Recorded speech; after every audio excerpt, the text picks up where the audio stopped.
Good evening. Tonight I am tasting a beer with no label. This is my own English IPA that I made for the winter and gave away as Christmas presents. So I've been meaning to make a video about it, and I just haven't had the time recently.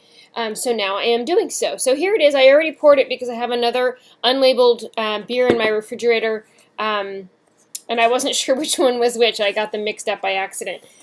So this is in fact an English IPA. That's BJCP category 14A. And let's get started. So I did an English IPA because I like English hops a lot.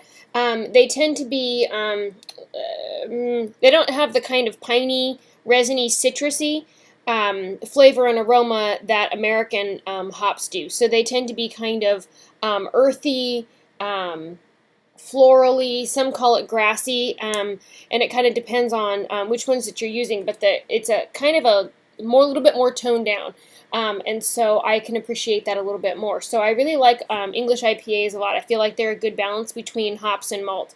So this particular IPA, gosh, and I should have brought out the recipe. It's 7% alcohol. And so it's pushing, the range for in English is 5 to 7.5. So it's on the higher end for an English.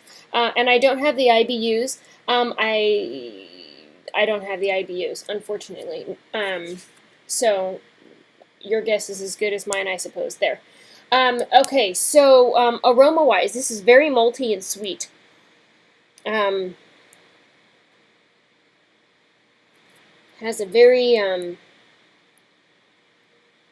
it's hoppy, but it's kind of like maybe earthy is a good actual, it actually is a good description for it. It's a little sulfury, I want to say. Sometimes I kind of go back and forth between whether or not it's salty or sulfury. But I know for a fact actually, and I guess I could look at it because I don't recall what, let's see, I can look on the floor. I used Crystal Geyser water to brew with, and I never salt my water, but waters have minerals and things in them to flavor them. So that could have influenced the flavor, but I don't find that water to be salty, so I don't think that that's it. So I think sulfury actually is a very good way to describe it.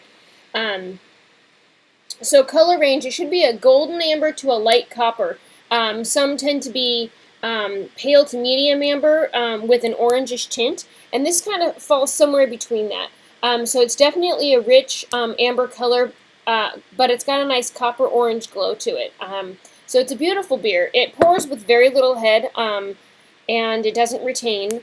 And so an English IPA should pour with good head. Now, again, when I pour my beer, I tend to lean the glasses considerably and then pour with very little head, so that it's very hard for me to tell whether or not it's my fault they didn't pour or it's the beer's fault. Hop flavor. Let's get into flavor.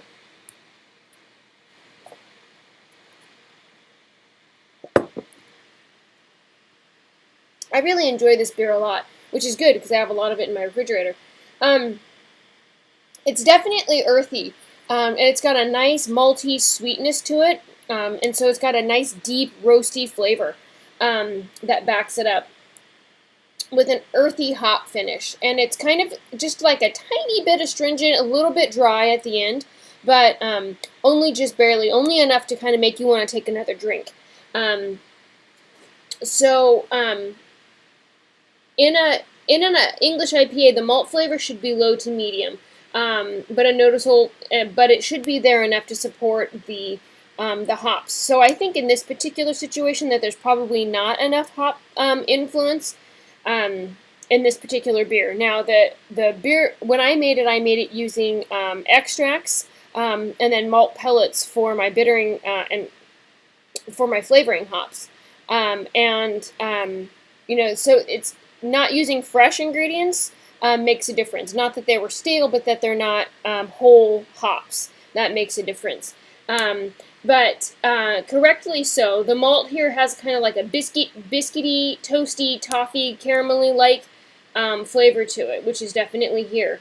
And so there's a little tiny bit of fruitiness, and the hops really just adds this great complexity to it. It's a very drinkable beer, and I've gotten a lot of good reviews to the people that I've given it to. So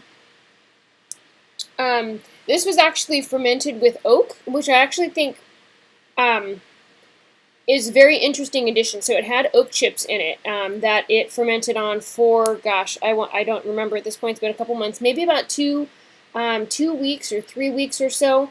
That really added some complexity to the flavor. I actually tasted it before and after the hops, and it really matured it a lot. Like, it was very sweet before then. And then it really just kind of mellowed out, really got this great complexity to it. So it's a really great drink.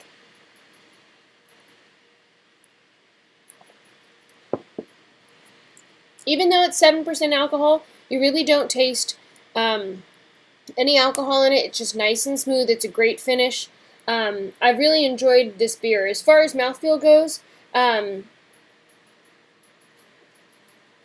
it's a nice full mouth. Gosh, I don't even know.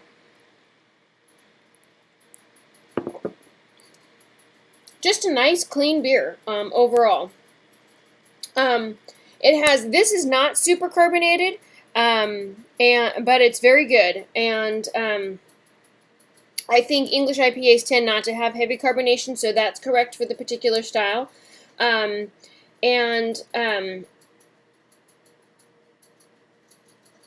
So it should be hoppy and a strong ale. Now, when I say it should be hoppy, it shouldn't be as hoppy as we get out of American IPAs. They're using a different style of hops.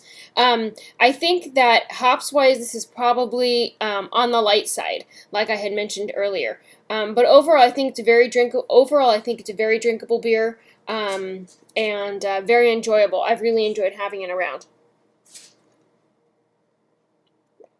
So that is my English IPA. I've given out a couple, and I have a couple left. So if you've tried it, share with me down below. I would really like to hear what you thought about it. And thank you so much for watching. Have a good night.